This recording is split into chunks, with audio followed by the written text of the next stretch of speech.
friend, and welcome back to The Brief with Danny. Magandang gabi and hello, July. I know it's July, my gosh. It's my birth month. Fun fact, I guess. But also, on a more serious note, the first half is already done of 2025. It's done, let it go. It's done, let it go. For the third time, it's done, let it go. So for the second half, for future forward, let us all do ourselves a favor and be the plot twists that we've all been waiting for. No? Parang, let's just take the matters into our own hands and just do it. Anyway, quick recap. The last two episodes, we talked about how the Philippine economy has been evolving and at the same time how AI is starting to transform how our institutions work. So from economy to platforms, and then now what I want us to do is to shift our perspectives to process and practice. Because I believe that process and practice are the engines of your progress. Parang three-piece yun, di ba? Anyway, joining us tonight is Felix Beroya. He's actually the founder of Lex Academy. If you don't know them or haven't heard of them yet, check them out on LinkedIn as per usual. So Felix has roots in industrial engineering, plus he has a deep belief on continuous improvement. So with that foundation, he has successfully translated that into lifelong learning, which is now both his mission and a movement. So without further ado, this is episode 9, Practice Makes Purpose with Felix Beroya. Can you tell me the story of how did Lex Academy started?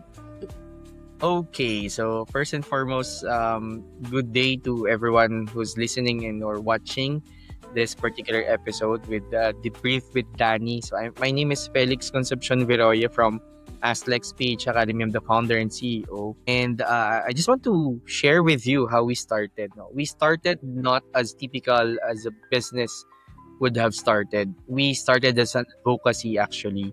Well, to be very specific, I started speaking in the industrial engineering community here in the Philippines quite young.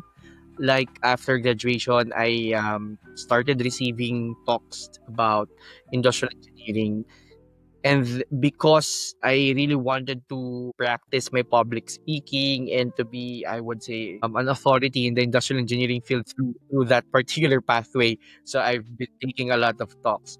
So, and then actually, it came to a point that there are, whenever I do finish the talk, when I get off the stage, there will be young people who would be approaching me, asking me a lot of things like advices and whatnot. And there was an era, I would say, that the phrase "how to be you po" was popular. So they would be asking, "How to be you po, Sir Lex?" And then they keep on sending message also after the talk through my personal messenger. And then during the time, I was assuming a position in a certain multinational company as a process excellence manager. And we have what we call a help desk called Ask PEX because our department is process excellence. So it's basically a help desk that receives questions about process improvement, problem solving, and whatnot. And then during the time, that was the, I would say that's basically the overlapping motivation I am doing in work. I am being asked about questions. I do respond because it's a help desk. And then in the outside world, I keep on receiving talks and whatnot. And then I decided just to create a page called AskLex way back then.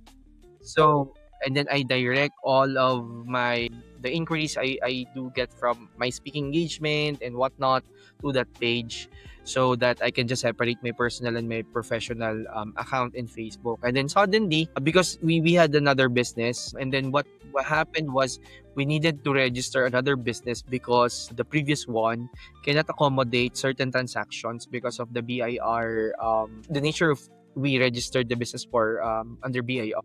So what happened was we basically spinned off another company and then we just used Aslex. It was Aslex the official name actually is Aslex Educational and Review Center, but trade name wise, we use Aslex and then Aslex PH just to put some country origin kind of thing.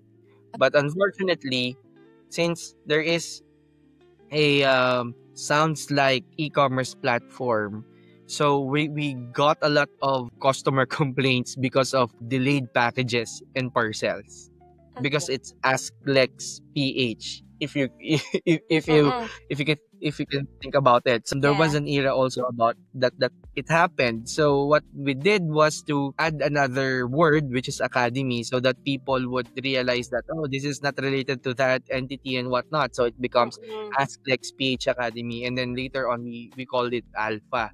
So it's basically up until now driven by advocacy, which is to democratize access to lifelong learning.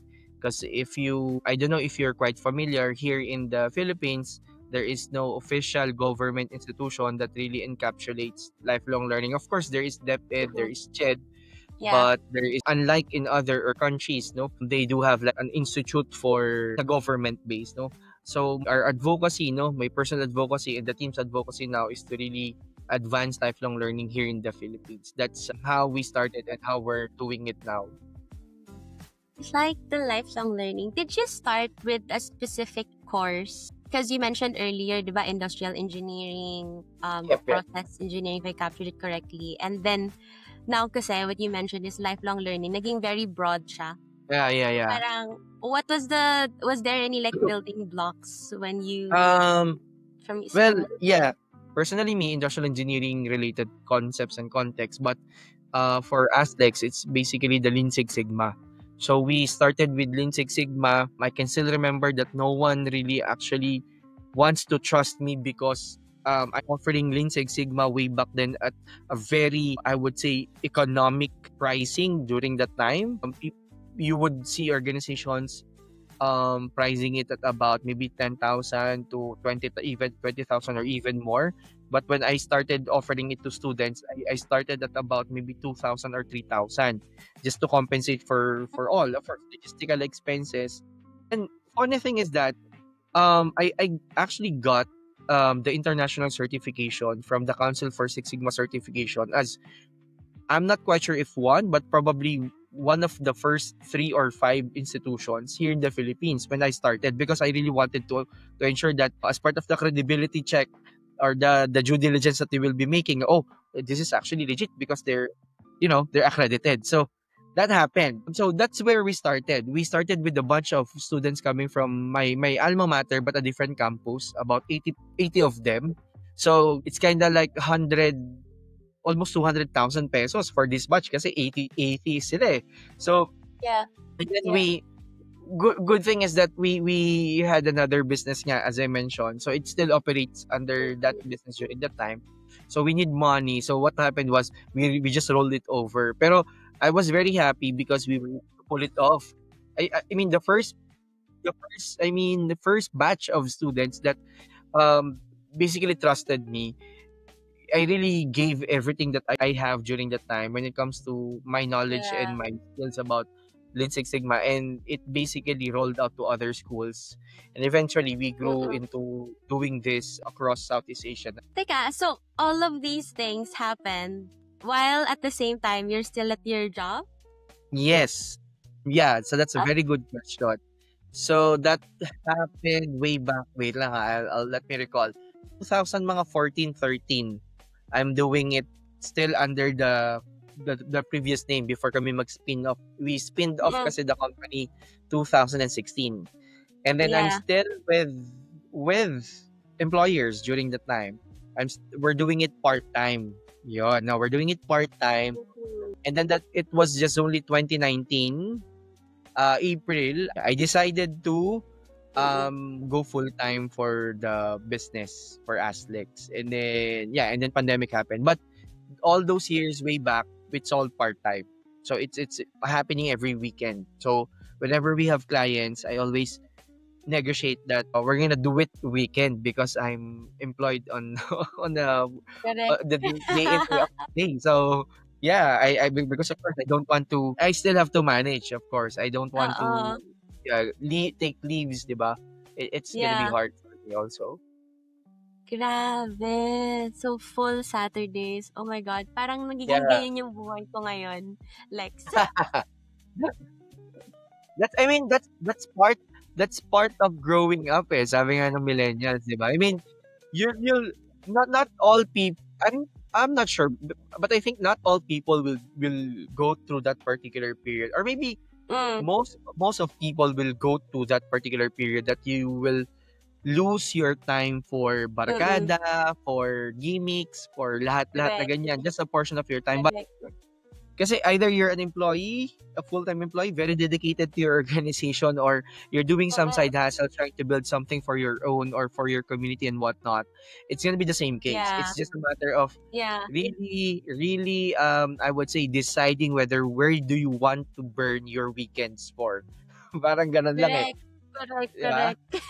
And then eventually Correct. now naman, the reason why I can tell you that, kasi you mentioned you're on that particular area. So ako tapos na ako. Oo. Right Yeah. now kasi I'm of course I have my family, I have my wife, I have my Yeah. son. But of course I Yeah. I do still a lot of things, but I can now Mm-mm. somehow say that I can rest whenever I want to rest during the weekend kasi I have done the pre-work already. Ano na yung weekdays mo? Parang meron ka ng system of how you do things. Yeah, Ganyan. exactly. Yeah. Oo. Eh ako ngayon, parang I'm still with my full-time job. Mm. But I'm also designing and I'm about to release my first series in the next month. Wow. Yeah. So we'll see about that. Krishna. Fingers Sure. Support na. But what is it that you liked about it so much na up to this point it anchors you? Kasi ito na lang yung di ba parang nag-transition ka na eh. Well, Asterix is just one of the things that I'm doing. For context, I do have another, I would say, community. We call it Connect the Dads. It's it's a support group for fathers who might be experiencing or who have experienced what is called paternal perinatal depression, or PPND. So to put it simply, it's kind of like postpartum for mothers, but this one Okay. is for fathers. So it's part of a regional workshop hosted by the YSEALI under USAID, if you're quite familiar. But to answer your question, to be honest, kasi we classify ourselves when we started. Full disclosure, we're sole prop. The business is under my name, but I have a small Yeah. team. Okay. During the pandemic, so we classify ourselves as a typical MSME before pandemic, but because of pandemic, we have to pivot somehow to becoming an edtech. So since uso yung startup, I'm also a mentor for startups under the ICT, um and other organizations. So I fell in love with the idea how startups hassle, no? But then again, I realized after the pandemic, when we went outside the pandemic na, I realized, I keep on questioning, but why do we have to do it? I mean, we do a lot of things. If our listeners will just check our social media pages, we're into everything. Like, Yeah. we do impact projects on women empowerment. We call it babae. We do have for youth, for fresh graduates who would want to prepare for their career. We call it binhi. We do have on Saturday, this June 28th, we're gonna have something for productivity. We call it sipag. So all our Tagalog words, by the way, no, these are acronyms. So the question is, I reflect personally, because of course I need to translate these ideals and thoughts into strategies for my team. So then I ask myself, why do we exist? Why do we want to do this in the next 5 to 10 years? Is it because we want to really just help people invest into their lifelong learning, to be specific on certifications, professional certifications, or something else? And then maybe it's divine intervention that helped me answer the question. It's because of the people who are becoming, our tagline is, or part of our tagline is hashtag significantly better. So is it Ganda. because of that, significantly better versions of themselves? And then the next question is again, why do we need to do that? Why do we need to influence people to be hashtag significantly better versions of themselves?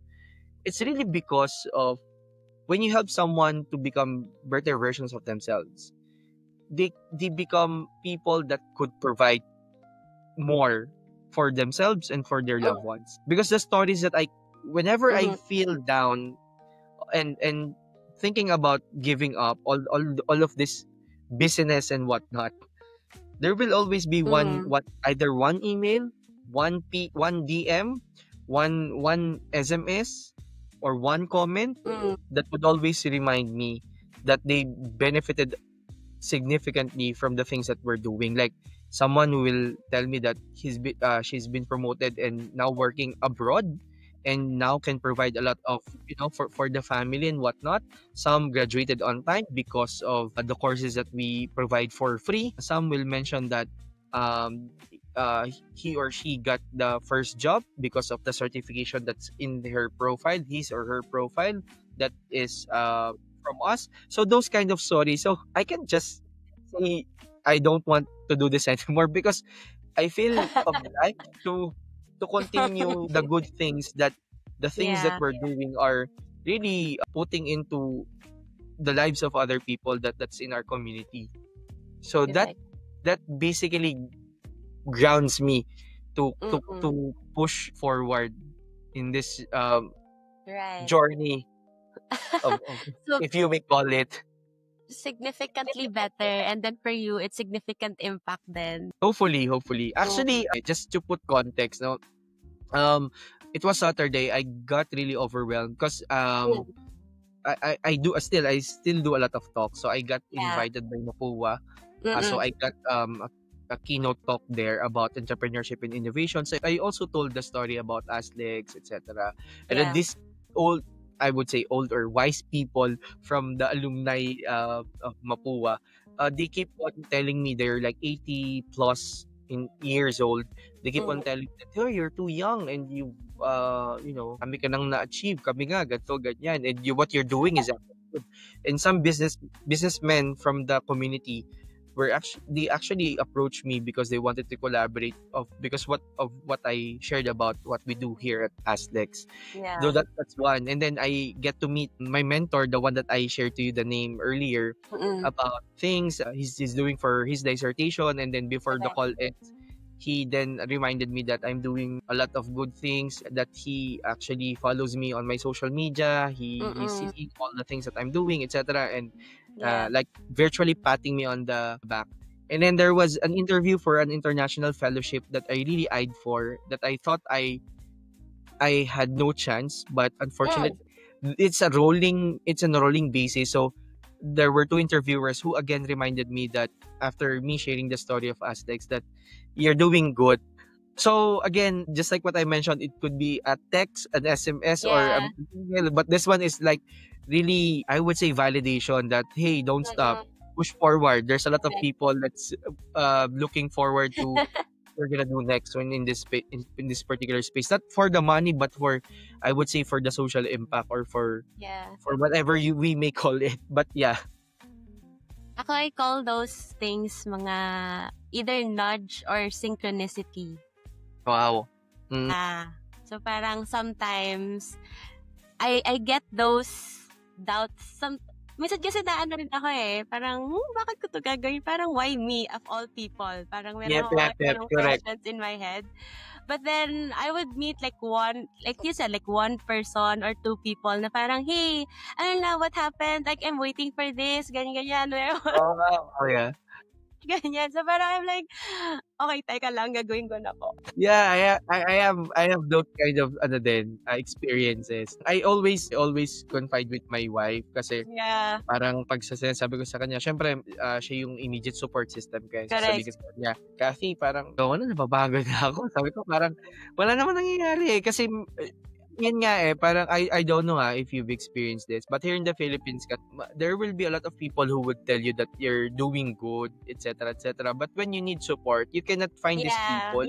Oo, So, correct. I have to be very honest and very transparent. Mm-mm. Sometimes those simple things, or maybe it's part of my cognitive or mental bias, that I'm more of like an affirmation or confirmation validation guy.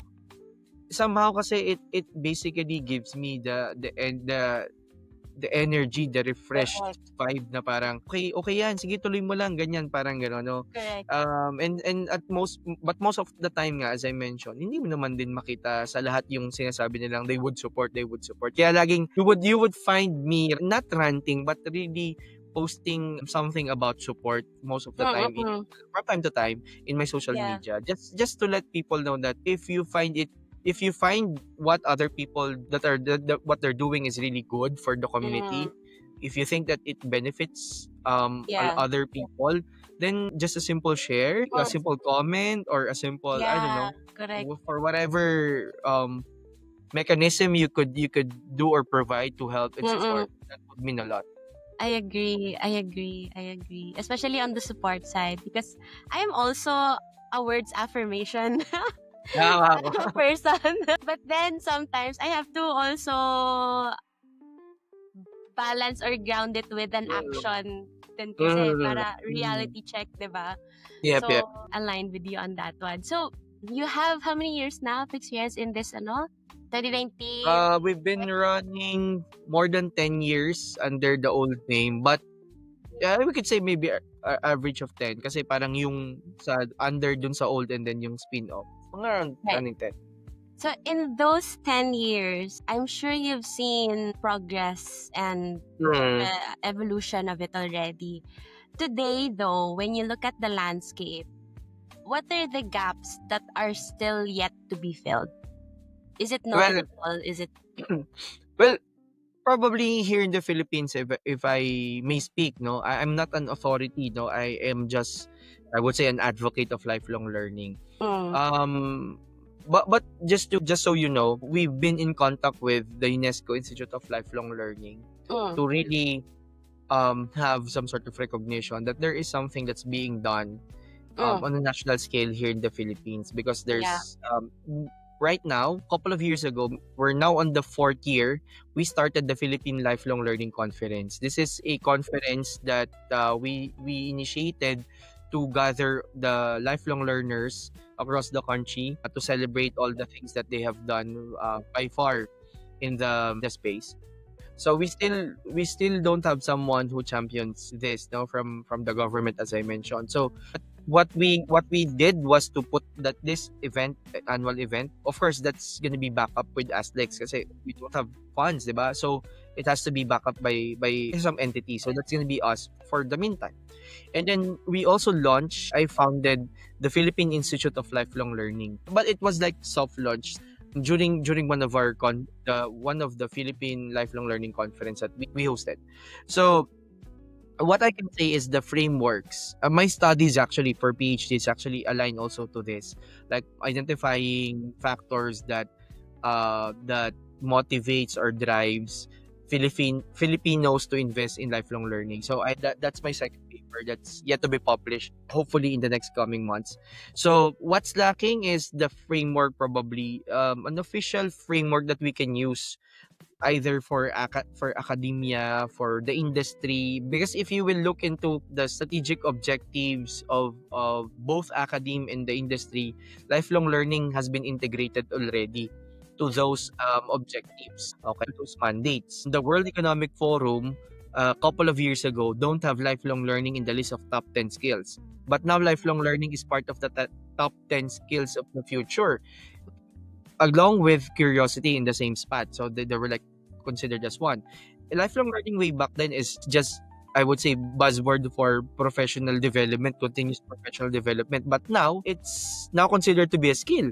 So if you're into lifelong learning, then basically you're developing one skill, and that skill actually enables and activates other more skills, right? So what I can see, the gap in the landscape is basically people who would really champion, not only from the private sector, like for example what we're doing as a social enterprise, but more really someone who could also that we could be partnering with coming from the government. So we've tried to reach some few senators, but I think after the Saturday interview that I had with this global fellowship, because I discovered that those senators that I've targeted to contact that championed similar initiatives here in the Philippines in the space of education and whatnot are fellows of this global fellowship. Yes, so it was like, okay, another alignment. Okay, so Yeah. let's see where it will take us. So yeah, so those are, so I'm kind of excited to see whether this year we really cement and solidify the Philippine Institute of Lifelong Learning moving forward because of this alignment that's happening recently. These are the things that make me hopeful about our country. Alam mo yan? Like, That's actually Danny, that's actually the same exact words that I received after this interview for the fellowship. One of the interviewer Mm-mm. sent me this message like, I'm happy that there's someone who's taking care of the lifelong learning for our country, one learner at a time. He has this tagline. So I was like, oh, okay. So it really struck him in a way that Yeah. he has to send me this text message. So kind of similar to what you've mentioned. Oo, kasi for me talaga, education doesn't stop when you graduate college. As in, Yeah. especially now, hindi talaga pwede. And Yeah, learning is a muscle that you should train, di ba? Yes, yes. So, I'm so glad. Even in changes in the government, parang Hopefully. gives We me are hope. very hopeful for that. Gives me hope. Okay, what's been the most surprising feedback that you have received from your participants before? Maybe not like a positive effect, but something that has really struck you and it changed something inside. Are there any stories like that in your experience? Feedback siguro, yung feedback typically naman after training would be, yeah, this is very helpful. Thank you for doing this, most especially for the impact projects and whatnot. But as I mentioned earlier, yung feedback after they go back to their workplaces and they were able to create more value for not for just for themselves, as I mentioned, but to the organization. No? So yung mga ganun that they were able to apply and that they see that there's actual results, no, their process improved. They were able to apply these kind of technologies. It benefited the process that they use, their own, they manage. So those kind of success stories. And there were also, of course, not so good stories about, kasi learning is very tricky, no? Just to contextualize, if during our earlier times, because we haven't started as experts in the space. As I mentioned, I am just an advocate way back then. I really love to teach, so that's why I was brought into this particular space. Yeah. So during those times, I thought, so as a person, as a trainer, as a mentor, that if one size fits can fit everyone. So Correct. I haven't been exposed to formal or adult training sessions or preparations for adult training, which is adult trainers or adult learners. Yeah. So those kinds. So it's like, okay, I have this training material, we're gonna run it, but it came to me that we haven't learned anything because ganito ganyan, masyadong slides, walang activity. So those were the times. Eventually, this kind of things, whenever we get feedback, no, we always incorporate. Of course, not change with just one feedback, not change everything, but to what you mentioned, to weigh in things before you take action. So parang, okay, if we have like 40 participants and then someone told you some negative feedback, are you gonna change the entire design because of that? So you have to weigh in. But of course, we always consider. We look, we check, we receive the feedback, we acknowledge, we then sit as a team, and then we basically try to come up with ways and means on how to address the feedback and whatnot. So that's basically the idea. And that's something that we practice since we started. For industrial engineers, the word continuous improvement, also known as Kaizen in the Japanese translation, it's something that has been ingrained to an industrial engineering student before he or she graduates from the university. Kaya parang we as a professional, since most of the people who are in ASLEX are actually IEs, no, industrial engineers din. Kaya ganun din yung nagiging practice namin. So, yun. But feedback, kasi na-certify sila, nakakuha sila ng gantong skill and whatnot. Those kind of feedbacks, masasabi ko na lang talaga sa team ko na, di ba, we're doing something na tama. We're doing something Yeah. good and right. That's good. That's good. I liked also that you mentioned Kaizen. I remember back in college, I also had a trip to a factory in Hmm. Laguna. Oh, Then, parang tinuro nila sa amin yung, there was a Kanban method. 12. yeah, Ka- yeah. Mm. Kanban method. Then, Mm. process is a good foundation everywhere you go Mhm. for me. Yeah, Then so now, Kanban, yeah, mm-mm. yung Kanban part talaga yun ng tinatawag nila na lean. So, heavy Yeah, dyan, manufacturing talaga, mga yeah, manufacturing organization. oo. But then now, in the role of, let's say, analytics, Mm, innovation, coaching, mm, everything today is evolving thanks to mm, AI, right? How mm, do you how do you see these three pillars interacting, especially mm, in, let's say, leadership? okay. So, I don't know if I mentioned already in the session, but what we support basically is, so young professionals. The pillars are basically lifelong learning, but in what areas? So we're in the areas of innovation, sustainability, Mm, analytics, and continuous improvement. So we call it ISAAC, mm-mm, coined by my COO, Joshua Palisok. So ISAAC yung tawag namin sa kanila. Now, of course, we are now also helping people. We're gonna launch actually a program, shameless plugging. It's gonna be called yeah, go ahead. Certified Gen AI Professional, because we've acknowledged already that AI is Okay. something that we need to integrate in these pillars. Not as another pillar, but as, Yeah. I would Mm, say, as an enabler, okay? An integrated element of, or tool, I would say, of this innovation, sustainability, mm, analytics, and continuous improvement. Because of course, the technology is already there, so let's use it. Now, to be fully transparent and honest, no. So in the works that I do for consulting, for developing the training plans, proposals, mm-mm, and whatnot, I use AI really.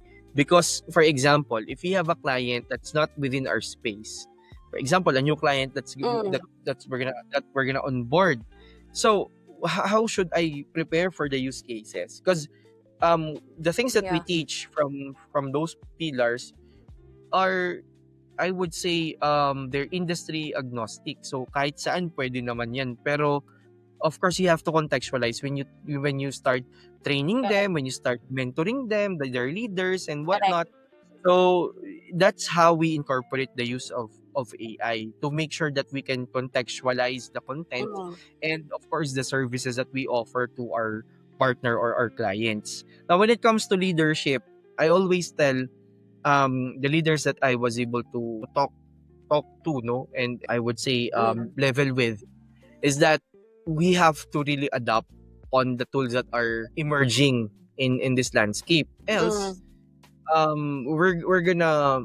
we're gonna be left behind as leaders, and of course as correct. the organizations also that that we are leading. Just earlier today, I've received two requests for proposals for digital transformation and integration of AI to Mm-mm, manufacturing. One is for hospital and one is for manufacturing, for a manufacturing company or mm, facility, and they wanted to learn more about how AI and other digital tools can be applied to continuously improve their process. And I was like, okay, right. sure, Yep. we can do that. We can put you some ideas that you can refer into some use cases and whatnot. So leadership is Mm-mm, actually shifting also along the lines of the emergence and the evolution of the technologies that are available, most especially in this particular mm, last 5-7 years, I would say, with Industry 4.0, with AI, Gen AI, and now Agentics right. happening. It's happening in our neighbor countries, but then here in the Philippines, guys, can we all wake up? Like, Unfortunately, if I would refer it to Industry 4.0, let's just say, and I don't know if you're quite familiar, yeah. some organizations, or not organizations, some countries are into Industry 5.0 already, which Summer is six the na. I integration. Oh wow, I haven't heard of six, but the last time I checked was Industry 5.0 about circularity, sustainability, plus the emerging technologies. So, Yeah. but we're here in the Philippines, unfortunately, we're still at Industry 4.0, and some businesses, or most of the businesses I would say, are still not aware of what Industry 4.0 is all about. So that's Correct. why there's a lot of education that needs to be done. Correct. That's why now our content focuses on those, like what are the recent innovations, what are Industry 4.0 related best practices that you can apply even Yeah. even for them as MSMEs, sustainable best Mm-mm. practices, AI. We are now having a lot of content in free e-learning courses in our platforms about AI and Gen AI, agentics, as I mentioned. So those kind of things, because we really have to catch up Correct. At as a saka, nation. hindi lang catch up, as in hyper speed catch up. Yep, yep, yep. But like, given that though, what skills, what mindsets do you think should leaders adopt today? Mindset would be to be first open-minded with all the things that are happening. I mean the changes. Mm. Don't take the changes as something that would be harmful to their organization. That's number one. Number two is they have to learn to. This is even without the emerging technologies. Taking risk is one of the. Taking calculated risk is one of, or one skill that a leader should have, because of course if you're quite afraid to try this out, even though you're open minded, yeah, we have now AI, Gen AI, agentics, and Mm. whatnot. But if you're really afraid to try things out, it's just an idea that will never happen. So you have to take action, right? Just like what I mentioned, you have to have the courage. You have to understand the calculated risk involved, and then take that action so that you can start trying out things, whether it's gonna work or not, will not work for you and your organization. And maybe number three is they have to be siguro when taking decisions, gas-gas na rin siguro. But right now kasi, the data that we have is really more than what we can chew. So, be data-driven. And if you're Yeah. deciding without data nowadays, I don't know how do you do that. But it has to be always data-driven. And Mm-mm. they have to also, with data-driven, being critical is to ask the right questions. Because sometimes there's like the data, there's a lot of data, you don't know what is the right question to ask. So you will end up with, kasi I always preach this, no? There's Yeah. no wrong answer. There's only wrong questions. True. So when you ask the wrong question, then definitely you're gonna have the wrong answer. So try to produce more value by asking the right question. So siguro yun, no, being open-minded, taking calculated risk, and then being more critical with the use of data, and asking the right Asking questions. asking better questions. Yeah, significantly better questions. Yeah. Yeah. But then sometimes, how would you know even if the question is better or not? Pero I think, may feel mo naman kasi yun if it's the better question. Siguro lang din, with the landscape nowadays, people naman are mas, na rin, parang they do challenge ideas already. I would suppose that's happening across organizations. So if it's something na like just the leader, he or she just want to do it, hindi naman na ganun yung landscape. It's really more of people would ask questions like bakit dating gagawin or something like that. That's where the leader can now get insight that is it the right move, or am I being too idealistic or whatnot, or is it my, so now he or she can weigh in based on how people that he or she leads would basically react on the decision. I agree. Can I ground it back to sense of purpose, especially since we're talking about change already, and that how the Philippines at the crossroads. As a leader yourself, have you ever made a decision before na it didn't make sense on paper?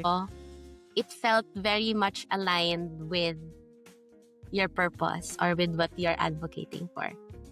Well, actually, the when we are in the pandemic, when we were in the pandemic, before pandemic, I already had the idea of integrating e-learning to the traditional way of doing things in training.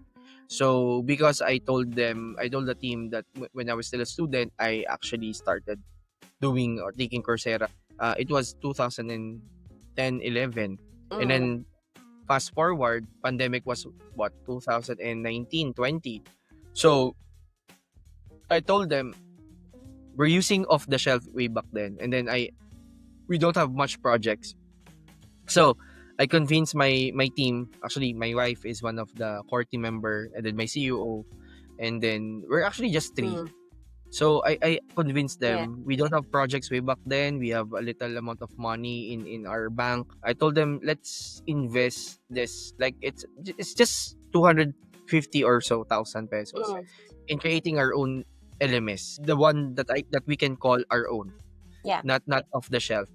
Yeah. Why? Because we don't have the capability to customize.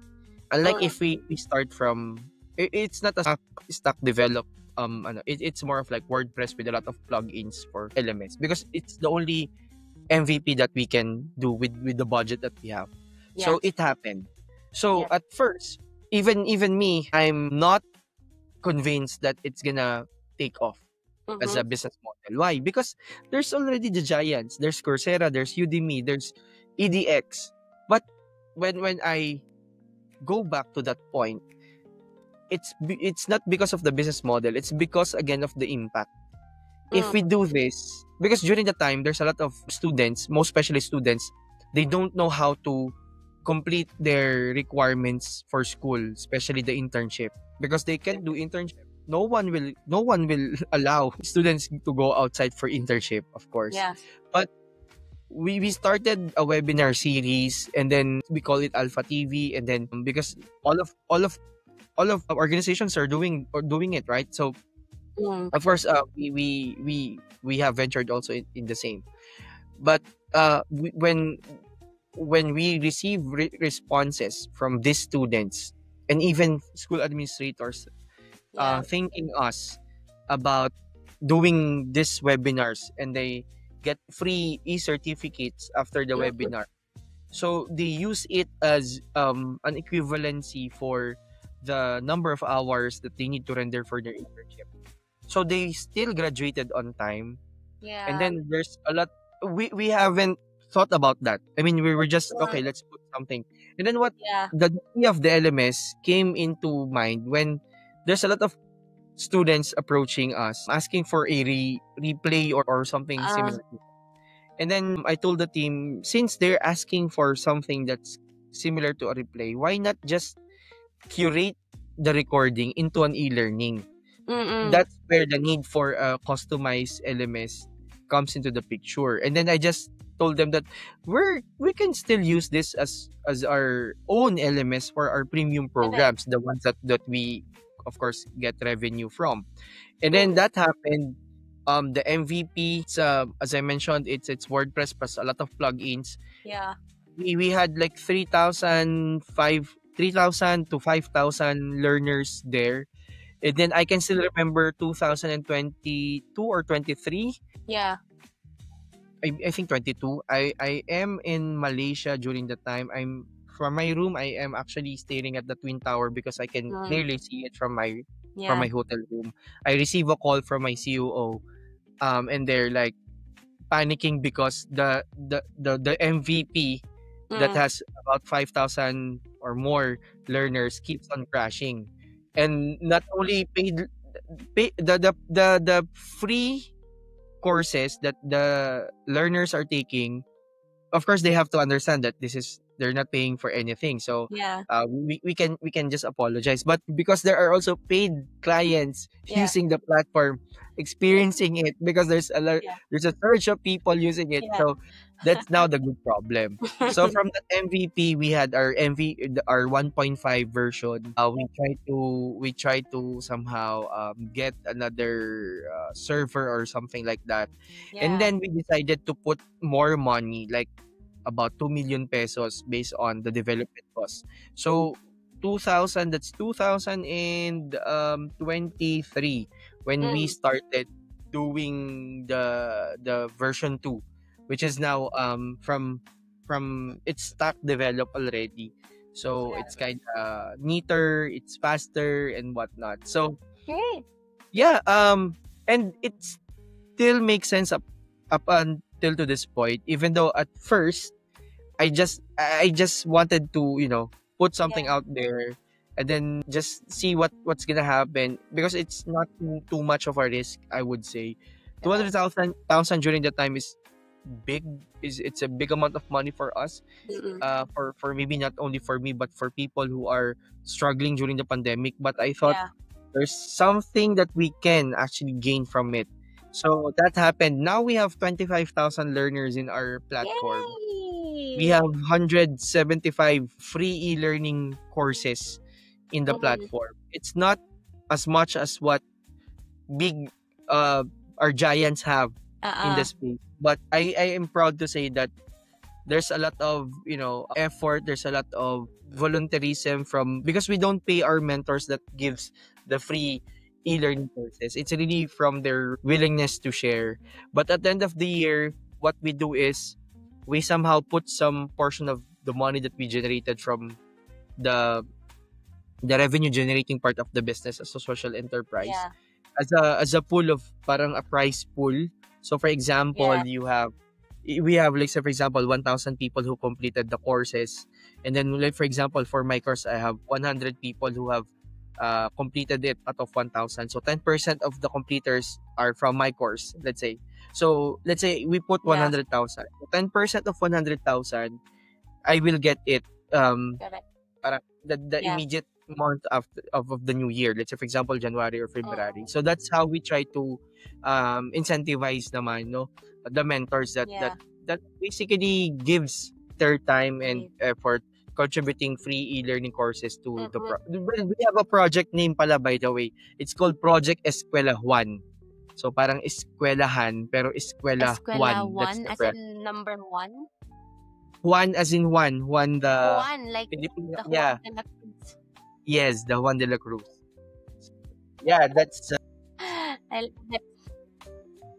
And I'm glad that it's already scaling. So from, if I remember the numbers correctly, from 3,000 to 5,000 to now 25,000 yeah. users, I thought learners. it was just 20,000, yes, users. And I think 22,000 out of the 25, they have at least enrolled to one course. Why last time I checked, the platform utilization is about 70%. So that's why we keep on adding courses also, so that because Yeah. some learners, maybe about 5 to 10% of the learners, they have completed every courses, like every the 175 Oh, courses that's in uh-uh. there. So the Yeah. challenge now is, how do we scale the number of courses? How do we scale putting more courses into the Mm. platform? Of course, on the other side, also putting opportunities for mentors to earn it through paid courses. And that's what we do din naman. So we Yeah. give them opportunity if they want to create or to run something. They could use our platform because we do have already the following. We do have already the community of the lifelong Mm-mm. learners. So we give them that particular opportunity. That's amazing. Okay, last question, Lex. Sure. How do you think can leaders help themselves to reconnect back to their sense of purpose, especially in uncertain times? Well, you have to really, sabi nga, you have to have the clarity of your purpose. It has to be very clear. You have Mm. to ask yourself whether the things that you're gonna be doing moving forward, is it still aligned to what you want to do? Because the barrier would always be in the case of you're feeling tired, you're losing the sense of purpose, because probably there's a lot of factors, but you can't invalidate the fact that maybe this is not really my purpose. That could be the case. So you have to really understand, you have to have the clarity of your why, just like what Simon Sinek always preaches in his books and his talks. So Yeah. that's one. And then if you think you have the clear why, and it's a matter of maybe just you're quite a bit tired, let's say you need some rest, then you do rest. Rest is part of the journey. A lot of people have said it already. And now think back of the lives that you've touched when it comes to not only for social enterprises, not only for startups, but also for big organizations. If you're a leader, think about who are your customers and how you are impacting the lives of these people. For example, when I do talk to my clients in the hospital space, so just imagine I'm gonna tell them, just imagine you're here, you're a leader in the workplace. Just imagine what are the impact you are creating in the lives of these people. It's like a matter of life and death if you would look into it. So same goes for other types of business. There's always this, what is the contribution that you are giving. So and that runs, it goes up not only from, from the shop floor workers, and of course the middle managers, to the leaders, most especially on the leaders on top of the organization, because their role is to really make sure that whatever the organization's purpose is, that's why we have like vision, mission for organizations, and core values are aligned. What they have and what they act day in day out as they are still part of the organization. So I think it's really understanding and having clarity of your why, and understanding what is the impact that you're creating as you take your possessions, or as you're leading your teams and leading your organizations. Great. That's so beautifully said. Clarity of your why, take some rest, and I forgot the third one. Clarity of why, Remember take some your rest, impact. and Remember your impact. Yes. Remember your impact. Correct. And that is Lex of Ask Lex Academy, everyone. Any future series or releases that the users or our audience can look forward to? Thank you, Danny, for having me on your podcast. We planned this couple of times and then it got rescheduled and whatnot, but now it happened. So thank you. Siguro ano lang, I still want to invite people who will be watching or listening this episode. You can visit us at aslexpage.com.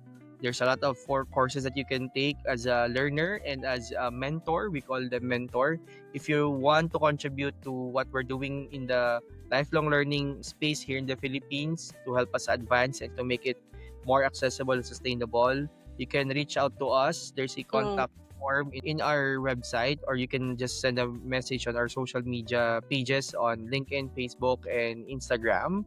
And we do have a lot of impact projects and programs happening almost every month. The most, the nearest one from this recording is on June, or if you miss it, there's going to be one in July. And the Lifelong Learning Conference usually happens October.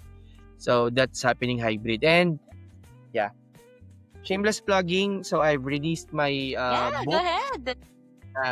This is called Becoming Significantly Better. This is my half-life project, since I have discovered that the life expectancy for Filipinos is just 72. I just turned 35 this year. So I curated all the things that I learned as a leader.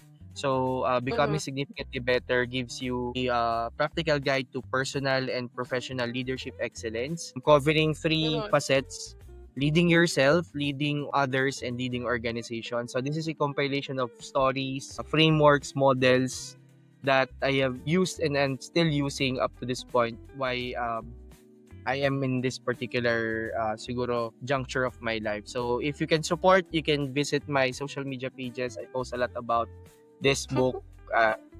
So yeah, thank you. Thank you so much, Lex. So guys, you've heard that. Get a copy of his book. Pre-order ba? Or available na ba siya now? There is 100 copies on the first print, but now parang 50 na lang. Oh my God, guys. So, bilisan nyo na. Follow his their social media and then grab that copy. And if you have any takeaways from this episode, comment down below and we will see you on the next one. Thank you so much, Lex, for being here. Thank you, Danny.